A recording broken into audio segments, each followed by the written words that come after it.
The video player's interface was stark, a familiar rectangle of black in the center of Leo's high-resolution monitor. The file name was clinical, a string of numbers and letters generated by the camera itself, GH570223_1147.MP4. But he had renamed it. Now it sat in the center of his desktop, a digital tombstone inscribed with a single, chilling word, FINAL.MP4. His hand, usually steady as a surgeon's, trembled as the cursor hovered over the play button. This was it. The last will and testament of his older brother, Elias. Not a document signed by lawyers, but a raw, unedited recording. The man who recorded his own death. A deep, shuddering breath filled his lungs. He clicked. The screen flickered to life. The image was sharp, clear. It was Elias's study, the one Leo knew so well. The mahogany desk, the wall of books, the elegant brass telescope pointed at the city skyline. And there, sitting in his leather chair, was Elias. He looked tired, shadows pooling under his intelligent grey eyes, but a faint, wry smile touched his lips. He was dressed in his favorite cashmere sweater, a deep burgundy. Leo, his brother's voice was calm, resonant. A voice Leo would never hear in real time again. If you're watching this, then I'm gone. And before you drown in guilt or let the police write this off as another sad, solitary end, know this, I did not take my own life. I am about to be murdered. This recording is my insurance policy. Leo's blood ran cold. The official report had been unequivocal, suicide. A single gunshot wound, his prints on the gun, a history of despondency following a painful divorce. Case closed. On screen, Elias leaned forward, his gaze piercing the lens, seeming to stare directly into Leo's soul. They'll make it look like I did it to myself. They're very good at that. But you, Leo, you know me. You know I would never leave you with a mess like this. I'm leaving you the biggest one of all. Follow the numbers. Start with the project. Janus. Elias's hand came into frame, holding a small, black notebook. He placed it deliberately on the desk, just as the study door, out of sight of the camera, creaked open. Elias didn't startle. He didn't even turn. He simply gave a slow, knowing nod, his eyes still locked on the camera. Remember, he whispered, the truth is not a point. It's a deafening blast ripped through the audio, distorting the speakers. The camera jolted, fell to its side, and the image skewed, showing a slanted view of the bookshelves and a patch of the Persian rug. A dark, spreading stain crept into the corner of the frame. Then, nothing. The video ended, leaving Leo staring at his own pale, horrified reflection in the black screen. The suicide note the police found was a forgery. This was the truth. And his brother had entrusted him with it. Leo highlighted FINAL.MP4 and pressed delete. Then he emptired the recycle bin. He couldn't risk anyone else finding it. Not yet. The man who recorded his own death was now a ghost in the machine, and Leo was the only one who could hear him. The world outside his apartment window had lost its color, fading to a palette of grays. Leo sat in the lingering silence, the echo of the gunshot still ringing in his ears. For 3 days, he had functioned on autopilot, attending the funeral, accepting condolences, his mind a numb void. Now, that void was filled with a cold, sharp purpose. They'll make it look like I did it to myself. Elias, his brilliant, stubborn, infuriatingly logical brother. A man who planned his weekly grocery trips with flowcharts. The idea of him succumbing to despair had never sat right with Leo, but the evidence had been overwhelming. Now, he knew why. The evidence was a carefully constructed lie. He spent the next 48 hours in a digital deep dive, scouring every corner of his brother's life that he could access. He used the password Elias had given him years ago for emergencies, Leos_birthday 1985, a sentimental gesture the methodical Elias would normally never make. It got him into the email, the cloud storage, the social media accounts, all of which had been picked clean by the police and deemed irrelevant. There was nothing about Janus. No strange emails, no cryptic messages. It was as if the project, and the reason for his brother's murder, had been surgically excised from the digital record. Frustration was a hot coal in his gut. He was about to give up, to resort to physically tearing apart Elias's sealed-up study, when he remembered the last, innocuous part of his brother's message. Follow the numbers. What numbers? He replayed the video in his mind, frame by frame. Elias's hand, placing the black notebook on the desk. The camera falling. The skewed image. The bookshelf. Leo froze. He grabbed his laptop, his fingers flying across the keyboard. He found a still from the crime scene photos the police had shared with him, a wide shot of the study. He compared it to the final, tilted frame of his brother's video. There it was. On the middle shelf, in the skewed shot, the spines of the books were visible. Most were leather-bound classics, but one was different. A bright yellow spine, devoid of any title. A simple, spiral-bound notebook tucked between volumes of Proust and Tolstoy. The police wouldn't have given it a second glance. But Leo knew his brother. Elias was a digital archivist, a man who lived in the cloud. He didn't use paper notebooks. This was a prop. A sign. Breaking into his brother's brownstone, now a silent, dusty crime scene, was easier than he'd anticipated. The police seal on the front door was a formality. He went in through the garden window, his heart hammering against his ribs. The air inside was stale, thick with the ghost of old coffee and gunpowder. The study was a shrine preserved. A faint outline of tape on the rug marked where his brother's body had fallen. Leo ignored the tightness in his chest and went straight to the bookshelf. His hand closed around the yellow notebook. It felt flimsy, insignificant. He opened it. The pages were not filled with words, but with sequences of numbers. Long, complex strings, some grouped in fours, others in longer, irregular chains. They were meaningless to him. But on the inside front cover, written in his brother's precise, architectural script, was a single line. A life reduced to a key. Find the lock. E. A key. It had to be a cipher. But to what? Leo photographed every page with his phone, his hands trembling not with fear, but with a hunter's excitement. He was on the trail. Back in his apartment, he became a man possessed.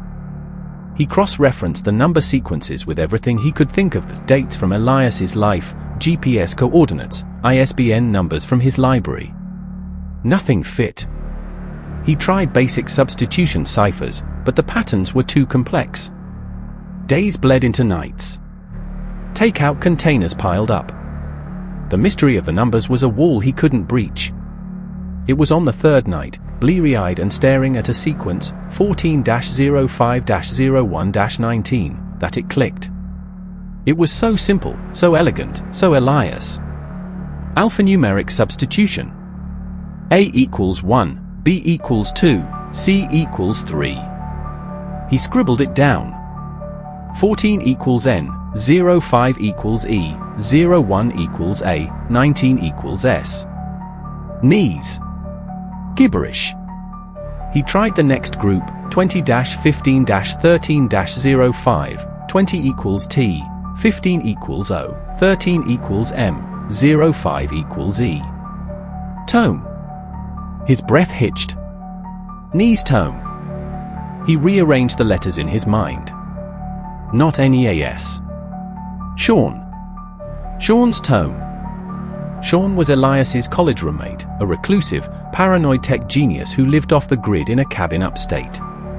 They had remained close, bonded by a shared love of complex systems and obscure knowledge. Tomed had to be a reference to Sean's personal server, a heavily encrypted digital library he called his Tome of Arcane Knowledge. The numbers weren't a message. They were a password. A set of coordinates to a digital dead drop.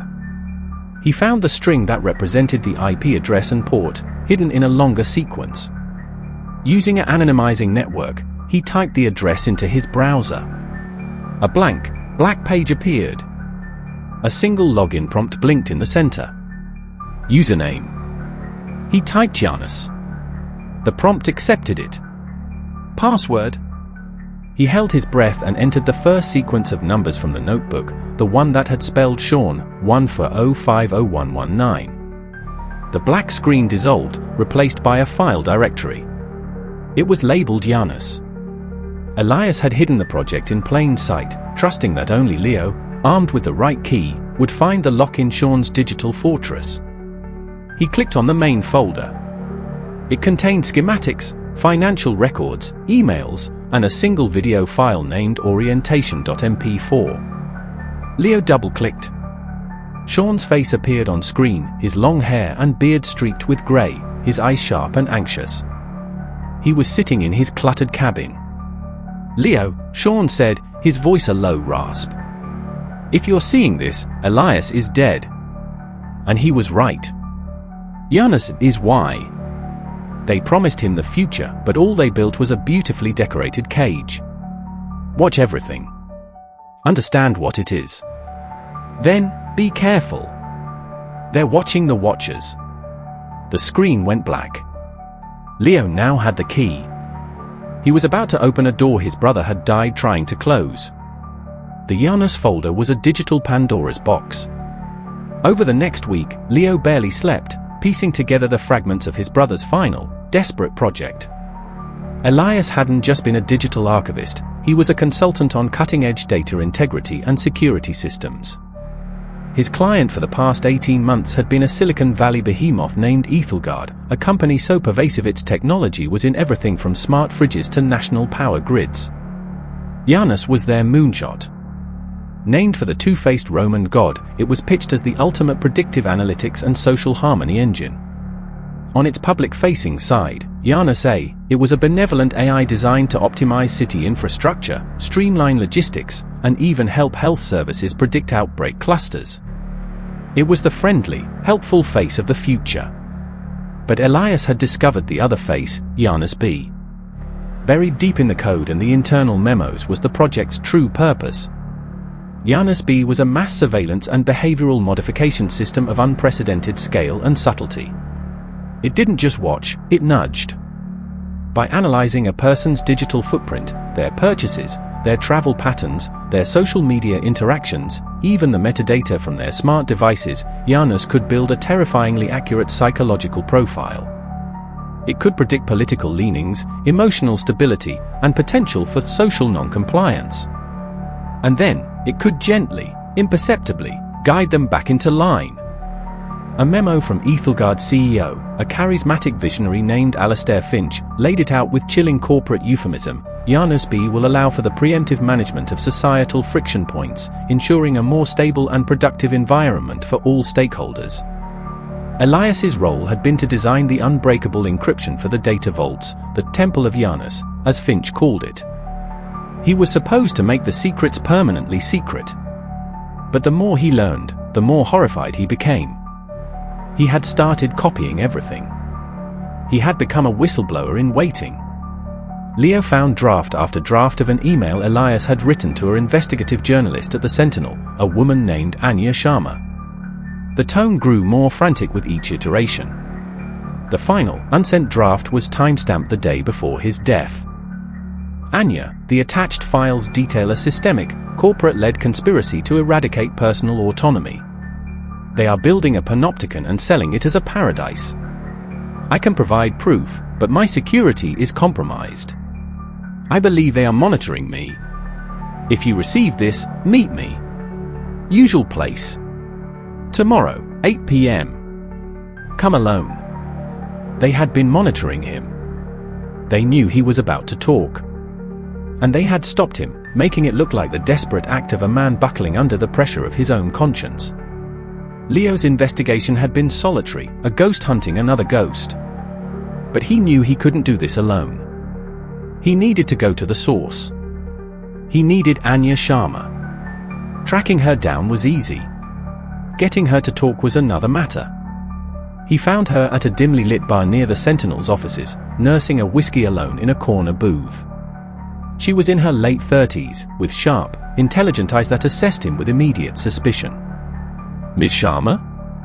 My name is Leo. I'm Elias Vance's brother. Her posture stiffened. I heard what happened. I'm sorry for your loss. The words were polite, automatic. Her eyes were guarded. He was going to contact you, Leo said, sliding into the booth opposite her. The day before he died. Her expression didn't change. A lot of people were. He was a prominent man. He was going to give you everything on the Janus project. That got a reaction. A flicker of fear, quickly suppressed. She took a slow sip of her whiskey. I don't know what you're talking about. Ethelgard. Behavioral modification. The Temple of Janus. Leo leaned forward, lowering his voice. They killed him for it, Anya. And they made it look like suicide. She was silent for a long moment, studying his face, looking for the lie. Prove it. He took out his phone, brought up a photo of the yellow notebook, and slid it across the table. Then he opened the decrypted email draft he'd found in Sean's server.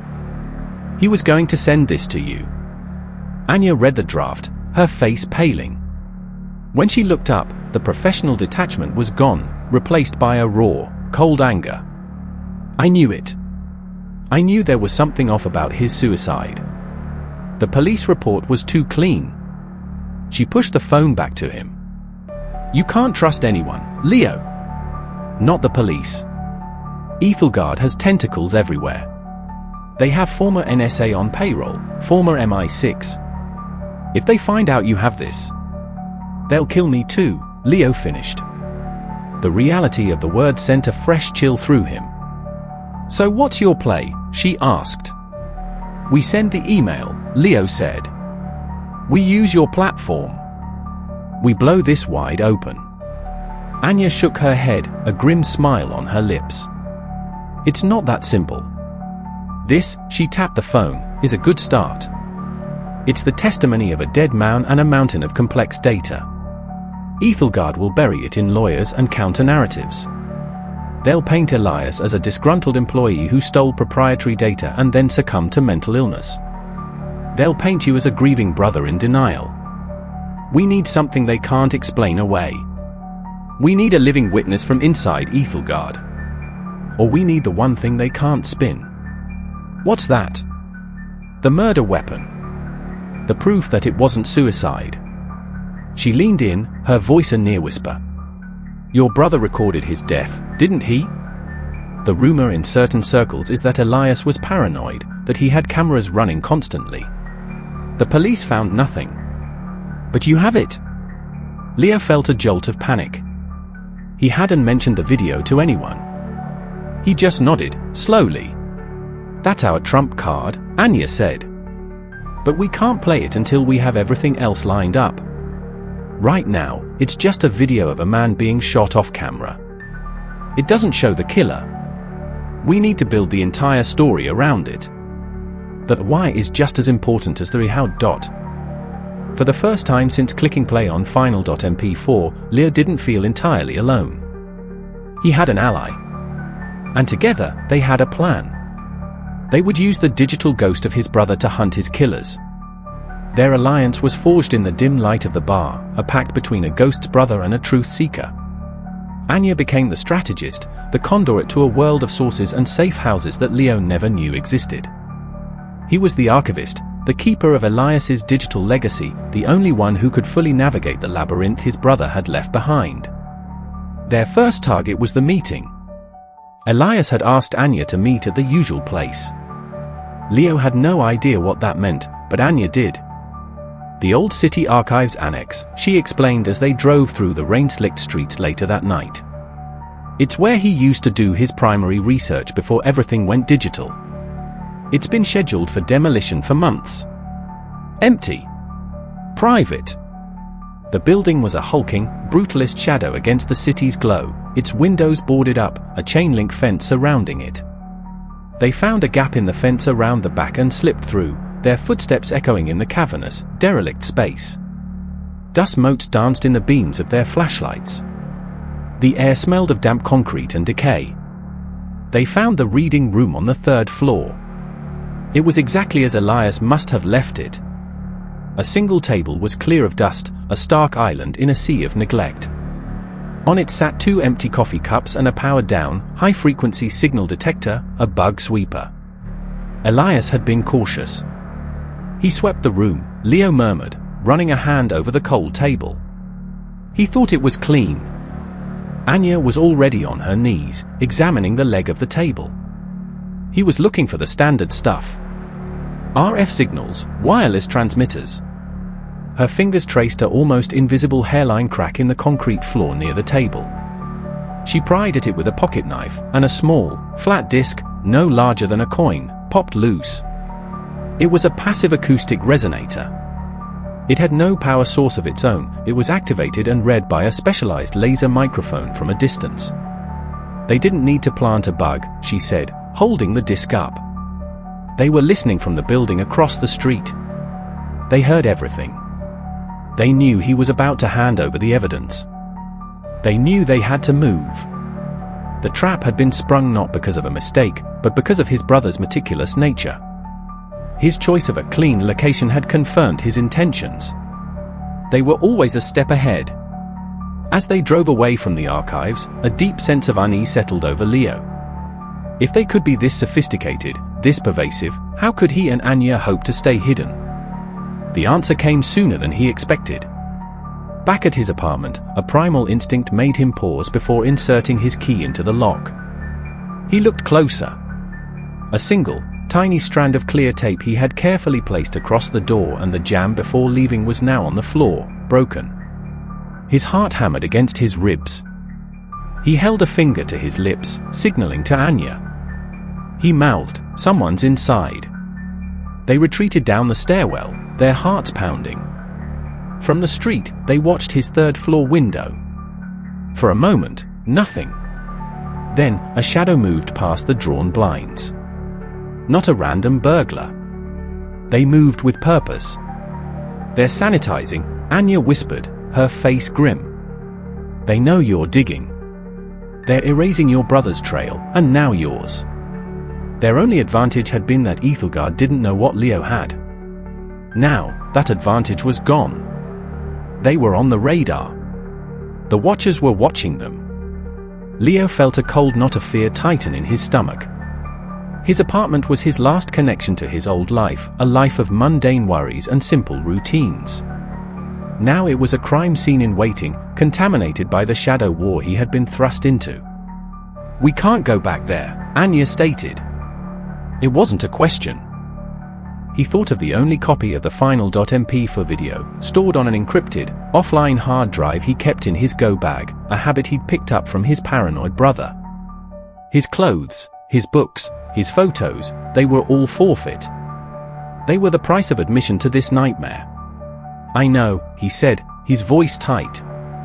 They got back into her car and drove, aimlessly at first, the city lights blurring around them. The man who recorded his own death had pulled Leo into the frame, and now the killers knew there was a witness. The game had changed. They were no longer hunters. They were prey. Homeless and hunted, they relied on Anya's network. She took them to a safe flat owned by a friend of a friend, a sparse, anonymous studio in a nondescript building, its windows looking out onto a brick wall. It smelled of stale cigarette smoke and loneliness. It was perfect. The breach of his apartment had lit a fire under them. Time was now a currency they were running out of. They had the why, the Janus Files. They had the how, the video. But they needed the who. They needed to connect Alistair Finch, the charismatic CEO, directly to the order that ended Elias's life. Finch would never dirty his hands, Anya said, spreading printouts of the Janus Files across the scarred wooden table that served as their desk. He's a master of plausible deniability. The order would have been given through layers of cutouts. We need the operative. The trigger man. Leo scoured the financial records Elias had stolen.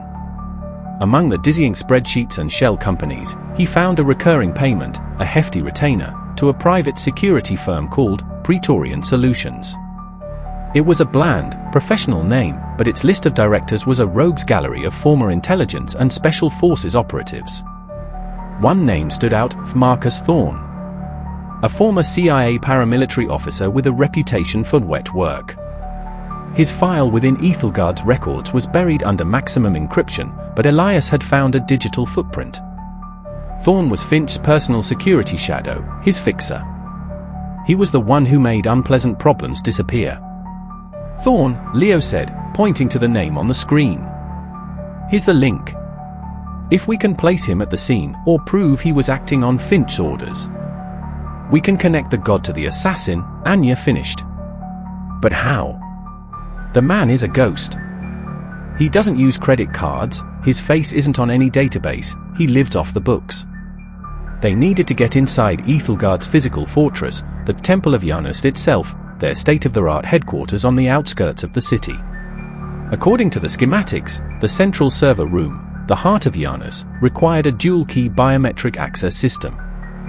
Only 2 people had unfettered access, Alistair Finch and Marcus Thorn. Their access logs would be stored locally, a record of every time they entered the sanctum.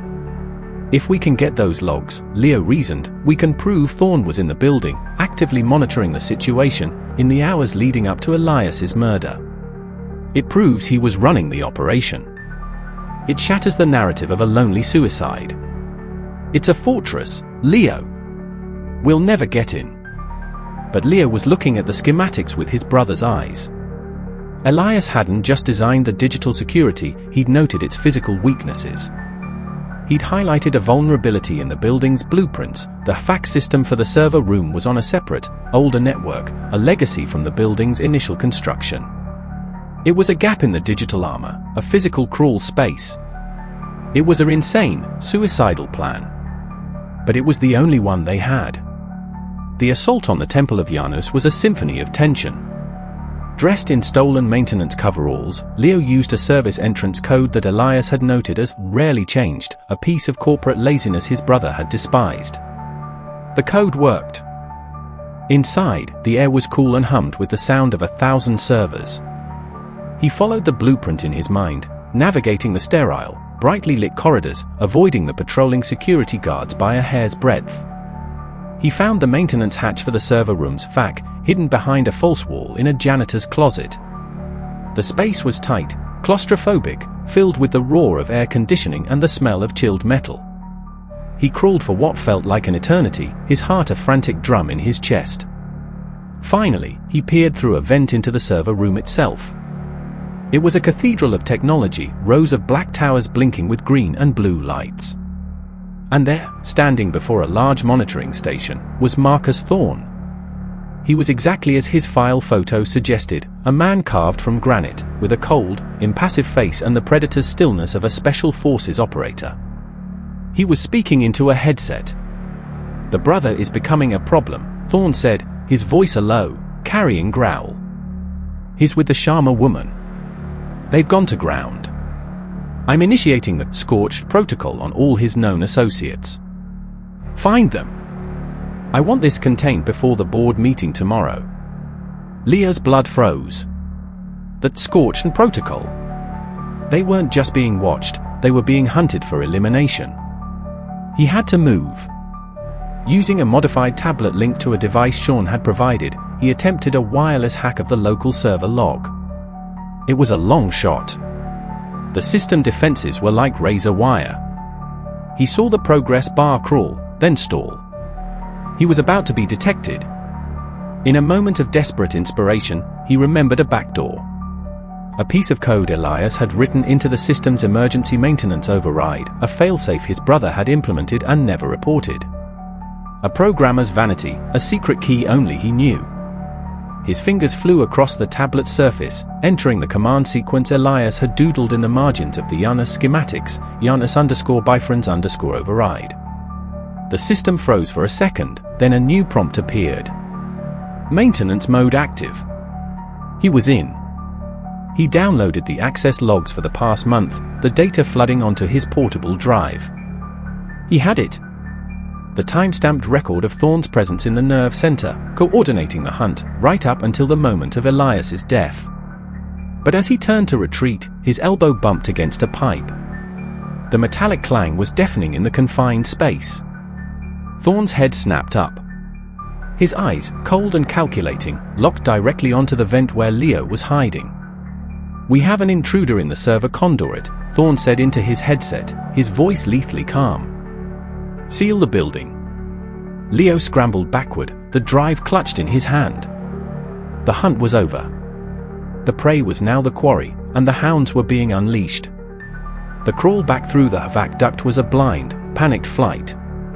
The serene hum of the servers was now replaced by the blare of alarms and the distorted shouts of security personnel echoing through the metal shafts. He could hear them closing in, their heavy boots stomping in the corridors below him.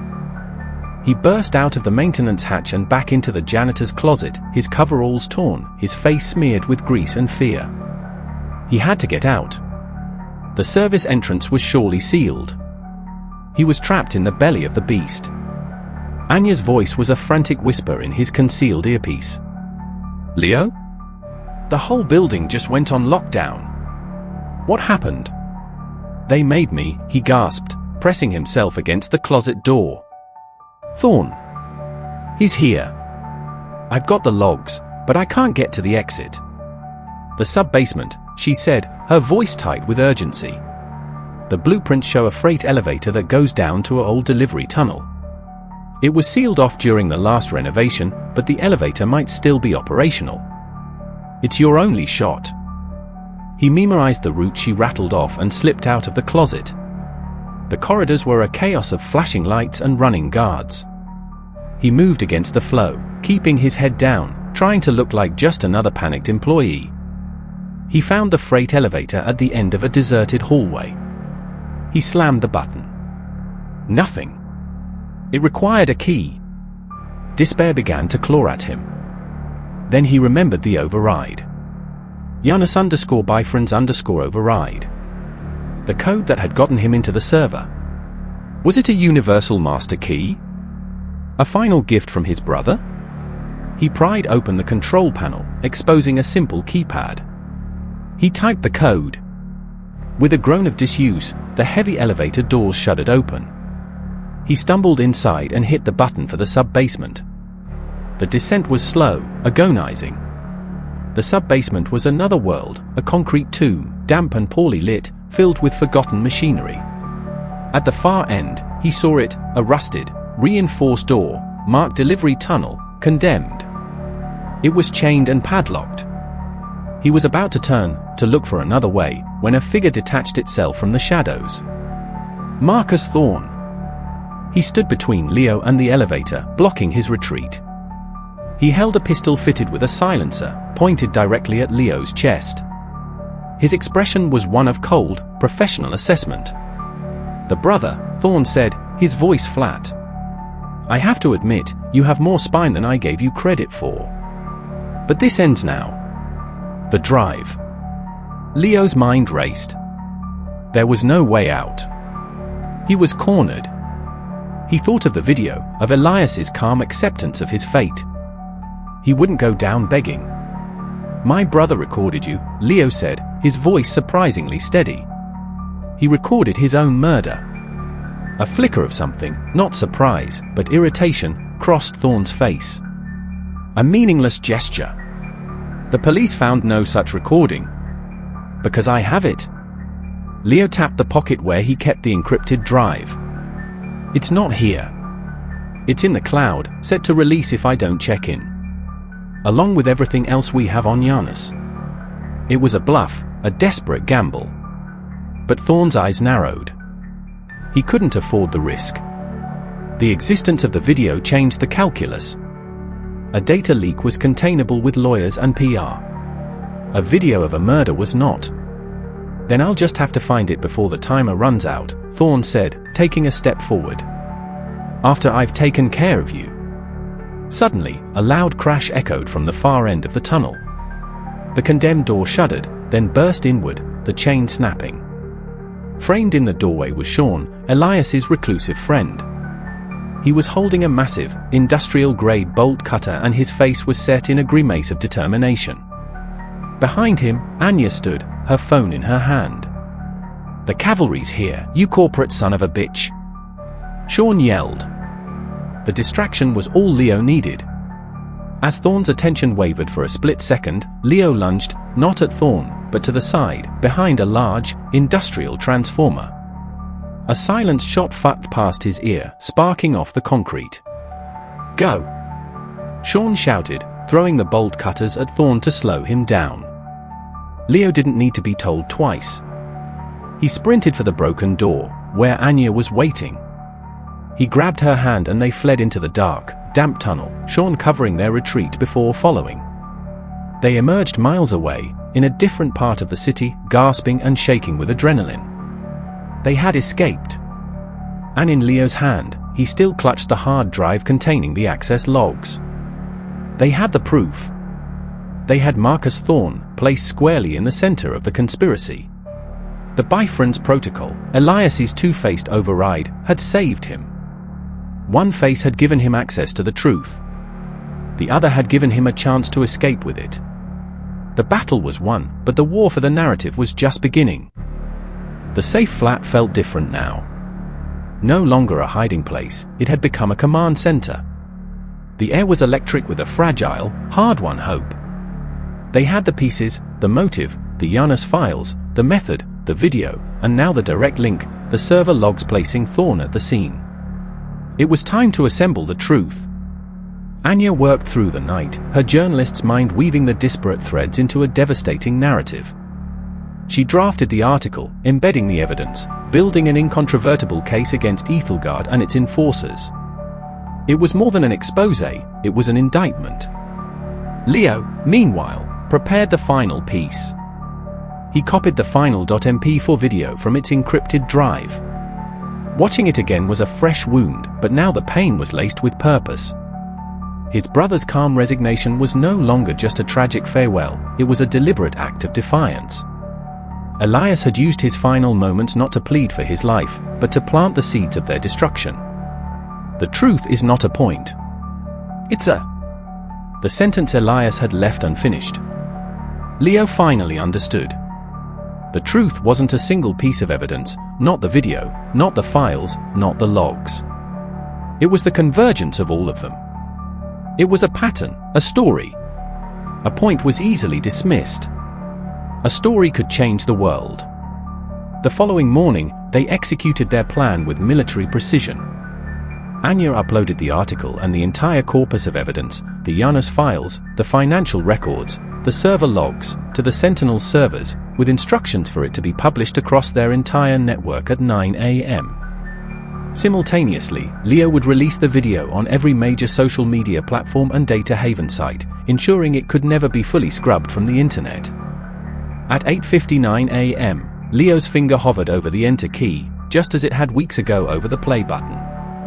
He took a deep breath, the image of his brother's face clear in his mind.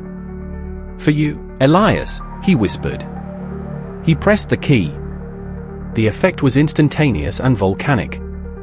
The Sentinel's website crashed under the traffic. The video of Elias's final moments went viral within minutes.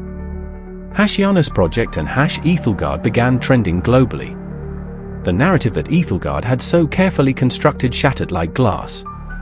By noon, the FBI, facing a media firestorm they could no longer ignore, raided Ethelgard's headquarters. They arrested Marcus Thorne on suspicion of murder.